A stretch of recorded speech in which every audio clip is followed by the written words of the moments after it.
early July, and it's time to talk about Judas Priest. Finally. It's been months upon months upon months.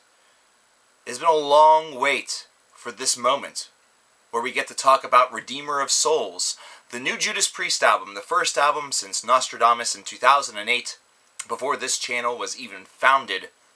So really the first official moment that we have to talk about a new Judas Priest album right here on the channel as it comes out. It's a great feeling. It's a tremendous feeling. Now, we talked about the single Redeemer of Souls a couple of months ago, and it gave us some positivity, but also some glaring concerns. It definitely seemed pretty simply rooted, and it definitely didn't feel as though it had the dynamisty of perhaps songs from Painkiller. However, it was still fairly good. It definitely felt like a Judas Priest song, which is what it is. So now we have the entire 13-track album to talk about. Now that's one thing I need to talk about initially. I'm talking about the 13-track, 61-minute edition, not the deluxe that has the 5 additional tracks. The reason for this is because the band themselves have stated that this is the consistent album here, and the other 5 songs, that's where they decided to, experiment around a little bit. So they feel as though those are 5 songs that need to be on a bonus disc, a second disc. So, if you guys want me to talk about that, I can. But for right now, we're going to talk about the basic 13 Redeemer of Souls tracks. Now, their last album, Judas Priest that is, was one of really unparalleled vision, talking all about the 16th century philosopher Nostradamus, the life of the individual. It was a very ambitious project, one that many people felt that perhaps the band did a little too much experimentation. They were maybe a little bit overly ambitious, and instead they really longed for a record that really resembled Painkiller or, Priest's albums of old. So, with this album here, it's definitely one that seems to really captivate that mindset. It's one that certainly seems like the band themselves didn't necessarily have to force themselves to write that way. It's kind of just what came out. That's what they were feeling, and it's definitely one that has a fresh perspective to it, even though it's one that we have some tweaks in there that we've heard before. There's harkenings back all the way back to the days of the 1970s with albums such as Sad Wings of Destiny that are present on this album. There's definitely a lot of creative spin here, and there are a couple things that we need to talk about right out of the gate. For one, the production on this is definitely a loud production for a Priest record. If you remember listening to maybe your original CD copy of Painkiller, even though it was one that you didn't necessarily have to crank up, it definitely didn't feel this loud. So Judas Priest have certainly entered the modern age of production. And because of that, it sometimes can feel a little bit, wonky a bit. There are some moments where it seems like Rob's a little bit faded into the background, whereas there are other moments where he definitely seems like he's screaming right in your ear. And for those that really feel that Rob's screams are not what they used to be, and I think we even mentioned that in the Redeemer of Souls track review, while there are other tracks on this album that he uses to really, dissuade you from that idea. Sure, it's not going to be the legendary screams, but they're still pretty damn good. And still, at his age, he's still able to rock them with a certain level of consistency and a pitch perfectness that is really, there's very little comparison. Now, the first thing that really reminds you of Priest albums of old is the very first track, Dragonaut. This is certainly one that feels rooted in tracks such as Hell Patrol, off of Painkiller. So you can definitely feel like there's a, heavy root bass from that. And it's definitely a pretty awesome opener. One of the things that I'll say about this album is that it's not always the best lyrically. And really, perhaps this has been a critique of, Judas Priest for a number of years, perhaps, removing Nostradamus from that listing. However, this is one that definitely feels like maybe the age has certainly made the lyrical process a little bit, simpler than usual. And you know what? For all that it's worth, it's really not something that's that large of a problem. The song that I'm directly thinking about is March of the Damned. This is one that seems very cut and dry, very basic, and definitely not one that is a strong lyrical concept. However, musically speaking, it's not one that feels bland. It's instead one that's able to rather give you a nice feeling and really showcase the music being the principal, focal point of this track, as opposed to it just being all Rob all the time. Now, we've talked about Redeemer of Souls, but there are 2 tracks that directly follow it up that are definitely mammoths and 2 of the better songs on the disc. Halls of Valhalla definitely paints a, really grandiose picture. It's over 6 minutes in length. It's the only track that actually beats that moment, and really just has great rhythm and some great riffs to it. However, Sword of Damocles is definitely one that, for me, the very first thing I thought about is, holy fucking shit, imagine if Rob Halford was singing with Iron Maiden. And this song kind of gave me that, image, even if it was just for perhaps the first minute or two, basically just during the verses of this track, and even a bit in the solo. This is something where the construction really seems to mirror that idea a little bit, and I'd almost love to hear Iron Maiden do a cover of the song, whether or not Bruce is the one handling the vocal abilities, or if, Rob just comes into the studio one day and says, hey, how the fuck you doing? I'm Rob Halford, and they'll be like, yeah, we know.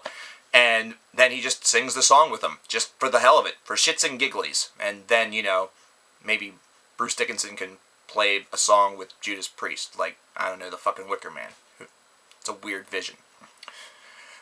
The one thing about this record that kind of brings it down is whenever you get to Down in Flames, whenever you get to Hell and Back, and Cold-Blooded and Metalizer. These tracks, while they are decent, don't have the same memorable nature to them. They don't have something about them that really feels as though it's illuminatingly positive, but on a positive side, there's not much there that's illuminatingly negative. They're just kind of average. They're just kind of there. It's a portion of the album that definitely feels like it drags a little bit, even though the song track listing times definitely don't seem to suggest that happening. They're decent tracks, but again, with very limited memory, it's something that is a weakness. Then you get to Crossfire, and Crossfire is kind of an interesting one, and I think this is where you really see Richie Faulkner's involvement with this band and how it's kind of, helped them, try a couple of different things, either that or at least, just not use the tired, boring formula all the time. I really like the introduction riff for this song, and I really feel that it brings definitely a unique dynamic to the overall feel of Crossfire, but also it's something that after you have that, maybe 3 or 4 song gap of, not very memorable material, this really brings you right back into the fold. Because then you get into Secrets of the Dead, Battle Cry, and the beginning of the end to really close out this album, at least the 13-track edition. And it's Fury again. It's definitely one that really maintains a little bit more memory than the middle half of it. Beginning of the End and Halls of Valhalla, I have to say, if you're a true Judas Priest fan and you're easily, convinced that things are out to get you, may give you that twinge that perhaps this is the last Priest studio album that we'll hear, considering there's a lot of talk in there, a lot of discussion of, maybe death or retirement. And, well, this is something where Priest have definitely indicated that they want to continue to do live records, or, well, studio records, and they're also going to be performing live a little bit later on this year. They're doing a short U.S. mini tour, which really showcased that the Epitaph tour from last year was truthfully just the last worldwide tour, where they do the whole world in one tour. So I think that really showcases that if this goes well, this U.S. tour, that means that they'll still do little mini tours throughout the years to come until whatever happens next happens. Overall, this album was one that I came in with perhaps some expectations, and maybe they weren't all completely fulfilled. But I also came into it on another side with little expectation. Basically just, happy as hell to have another Judas Priest record here in 2014. And based around that, I really feel that this album is able to deliver some things. It's able to deliver a lot of complexity and a lot of differentiation. So this is something that's not going to necessarily feel tired and dull, with the lone exception of the middle portion. I also feel that Judas Priest's sound alone is really able to provide a lot of the backbone musically for the reputation and for how people are going to feel. True Judas Priest fans are going to listen to this album, and they're going to find enjoyable facets of it. It's not something that's going to be mired as a shitfest just because they don't have material at all that sounds like, the classic Glory days, or if they didn't make Painkiller Part 2 and have it be equal in grandiose, or equal in its beauty and just metal legendness. This review's going to hell in a handbasket. Write a song about that, Rob. But I think that this album is able to do some things very, very well. It really backs off of the grandiose concept of Nostradamus, which at times felt like it was just really pulled down by its, extensiveness. This album instead feels a little bit more direct, a little bit more fun, if you really want to be simple about it. This is a record that feels like it was a lot more fun to make. You still bled that same amount to really craft it. but it just has a great feeling to it. And, you know, even if it's not going to be the #1 album of the year, it's still one that I highly recommend to anybody who's loved Judas Priest in the past. I just kind of wish they would have turned down the mix a little bit, because that would have really given it a great classic feel, and it wouldn't feel like Rob was constantly screaming in my ear for no fucking reason.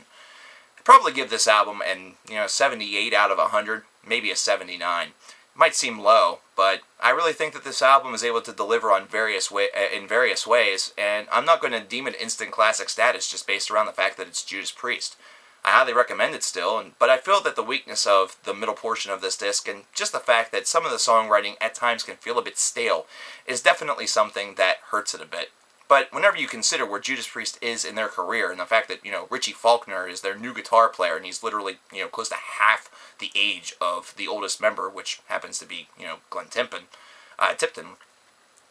you kind of have to understand a little bit of a gap there. It's not something where they're really in a position where they're thinking about writing that legendary album. They've already done that a couple times over, actually. So, what did you guys think about Redeemer of Souls by Judas Priest? What did you think was your favorite song? And, well, what are some of your best memories of Judas Priest? Use the comment box below and let everybody know what you thought. And let's start a discussion about this. This is a huge release here in 2014, and this is certainly one that, even though the score might not be like a 99 out of 100, I still feel really delivered. It definitely delivered the goods and did exactly what it was meant to do, and that was to remind us all why Judas Priest is one of the most consistent and one of our favorites in heavy metal. Just because they're just a great band, and they're able to do great things, even if those great things don't necessitate or facilitate, a 9.5 out of 10 album. They don't need to. They didn't, but again, they don't need to.